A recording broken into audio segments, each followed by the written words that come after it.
Everybody, welcome back to what's now going to become, for a test period, 10 to profitability instead of 20, because you people have been telling us that, hey, you're looking for shorter, even faster, which is freaking awesome, because we always said we're going to give you 20 minutes, because if you got more than 20 minutes to go learn and learn and learn and learn, that's probably one of the reasons why you're not profitable. This is all about helping you guys as independent business consultants get profitable. I'm Jay Niblick. I'm the founder and CEO of Intermetrics. Brian Arzani, president of Intermetrics. Say hey. Hey, dude, here's what's cool too.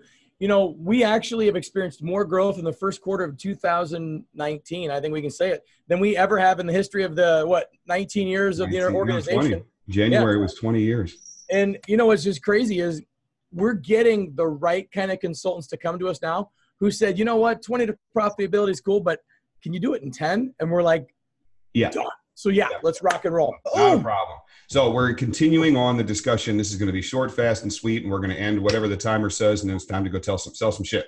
So last discussion was about how to differentiate yourself. There's 700,000 management consultants out there. Some studies look at 800,000. So somewhere in between the neighborhood of 700,000 to 800,000 competing consultants, independent management consultants, executive coaches, talent kind of oriented, human capital focused. 1,000 to 2,000 people in your backyard. Watch the last video. You got to figure out how to differentiate yourself. And if you go out with the same shit, talking about the same stuff that everybody else does, you're not going to stand out. You're not going to get business. You're not going to be profitable, and you're going to be going back looking for a job.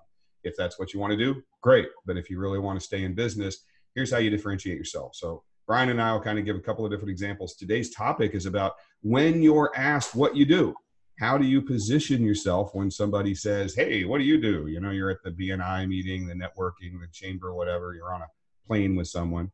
Brian, how do you differentiate yourself from the 700,000 other people? And they say, hey, well, what do you do?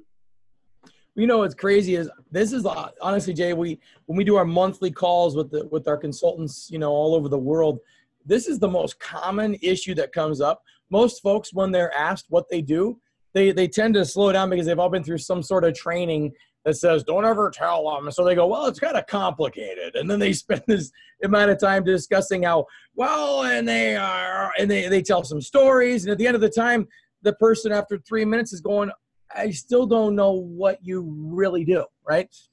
And so what I found in terms of being able to share with people exactly what it is, right? Here's what I first do. I first share with people, here's my passion. You know what I'm passionate about. And so you got to figure out what you're passionate about. And the first thing you say is, this is my why. And you know what my why is? My why is I'm passionate about aligning talent with opportunities. And they go, huh.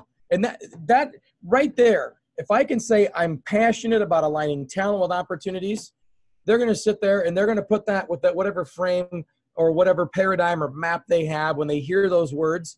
Because all I need them to do once I've stated a couple of things about what I do is cause something that's most powerful. You read the book called The Like Switch, L-I-K-E. It talks about it. What it creates is it creates curiosity. And what they say is they go, I want to know more. What does that mean? Aligning talent with opportunities. And then you've got to speak from your position of, usually it's 3, right? 4 is too many and 2 is not enough, but you got to have the 3 things that you do very effectively, and you got to be able to just push them out there, right? So maybe you say something like, I'm passionate about, aligning talent with opportunities, and I work in 3 areas: people, processes, and strategies. And they go, wow, well, tell me more about strategy. And then you got to be able to go, boom, here's my strategy, right? You can't just throw a dart against the wall and expect people to just magically gravitate towards your organization because you have the magic honey, right? You got to be able to do it by design. And we have a strict process that helps you to pop, right? Or you talk about, well, what does process mean, right? When you can just slow down and you talk a little bit about, we have an objective process that helps you analyze talent, look at emerging succession planning, whether it's ramp up, whether it's onboarding, whatever it is, right? Development coaching, it's got to be a process, because Peter Drucker says you make quick decisions about people, slow decisions about process. You got to have a process as you look at aligning talent opportunity. Obviously, I'm not just spouting this stuff off as if it's the first time I'm saying it. But when Jay, you and I talk about it, we've got to have a very compelling, unique little way to be very different very quickly so that it causes them to have that. And that's, I think, the outcome, Jay, is just they got to be curious. When I'm done talking, they got to go, huh. So right? point number one from what I hear, if I'm kind of dissecting this, is distill this down to like somebody saying, hey, what's the big difference here? You know, why, how do I differentiate myself? So one, don't show up and throw up. You know, I say it on almost every call. I swear to God, learned the phrase at Johnson & Johnson back in my sales days, with that organization anyway. And it's just, you know, the most common thing we've seen. I've stood there at 1,000 different events and I've watched it happen a million times. You know, 700,000 people out there. The vast majority show up and throw up. And so that's one thing I hear you saying, don't do. Don't just walk into the spiel of, you know, well, my company does sales training, team building, and executive strategic coaching. And so we've helped our clients increase 30% top line growth with, 20% reduction in turnover. And one of the best sales out there. And we have 1,000. Baby, I'm in. You know, it's like all you're doing is showing up and throwing up all your features, functions, and benefits, everything that you do. So you're saying, don't do that because that doesn't differentiate you. And I get it. It's going to be a ping pong. It's got to be a ping pong. The second thing I heard you say, which is really crucial, and I'm going to give you my example of how I do that, is engage them to get curiosity. You know, you want them to ask more questions.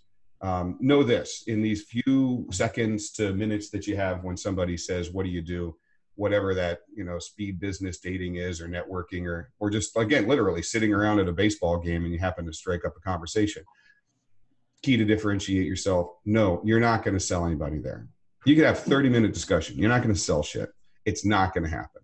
Okay. Right. The only objective in these situations is to get further discussions down the road. You got to get them to say, hey, how do I talk about this or that? So asking the question, that's what you want them to do in their head, is ask questions. Here's how I spin it. So you got to use consultative jujitsu, right? You know, like you got to take that thing that comes at you, spin it around, and push it back at them. So when someone says, hey, what do you do? You know, what do you guys over at Intermetrics do? I hate answering a question with a question. So I want to answer them, but I don't like the spotlight to be on me. Not from a personality standpoint. You don't effectively sell if the spotlight's on you.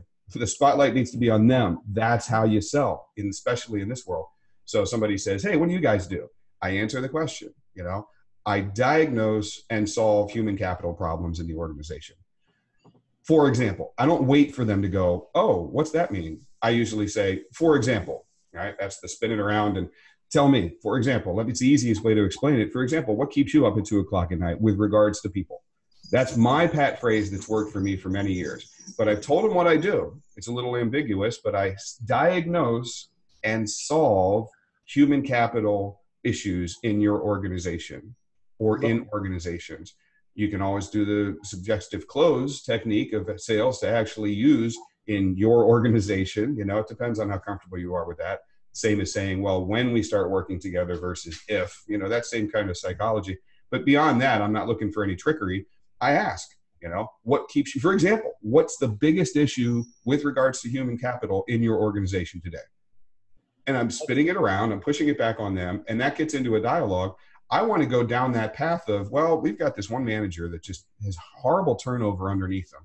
My guess, I don't know, but compared to the rest of the managers, or we hire badly. We suck at hiring. We got way too high a turnover. We can't find salespeople that sell. You know, okay, whatever they say, you've got to be, and this is what we train you to do. This is what we certify and teach you at Intermetrics, is that person says, Brian says to me, oh man, our salespeople, that's the thing that keeps me up at 2 o'clock at night. I don't know that our salespeople are going to make the quota. That's my responsibility. I don't know if I'm going to have a job next year. So I go, you know what? That's interesting. We hear a lot of that. One of the biggest reasons we see why salespeople don't sell is because they don't have some of the natural talents. They're not what we would call a high D or a high I in one of the assessments we use. They're not motivated by an economic gain driver or something like that. I push back out from the profiles things that we've seen identified causing that problem before. And I want that same kind of question. I want them to go, oh, okay, that's interesting. I haven't heard that before. I wonder if that's why our salespeople aren't selling. And I very simply say, you know what? Let's just have a discussion next week. I can give you guys some profiles and let's just find out. You know, I'm not going to sell anything there. That's my differentiation. When somebody says, what do you do? Brief answer, very brief. For me, it was one sentence: diagnose and solve human capital problems. Let me give you an example. But that's the powerful piece though, Jay, is, you know, I think everybody that's watching this, you've got to be able to have, what is your compelling statement that allows you just to simply create curiosity? Are we at 10 minutes, brother? 10 seconds almost. Yeah. So that's the key. Don't tell them, show up and throw up. All right. We'll see you on the next video. Differentiate yourself. Go sell some shit. Go sell.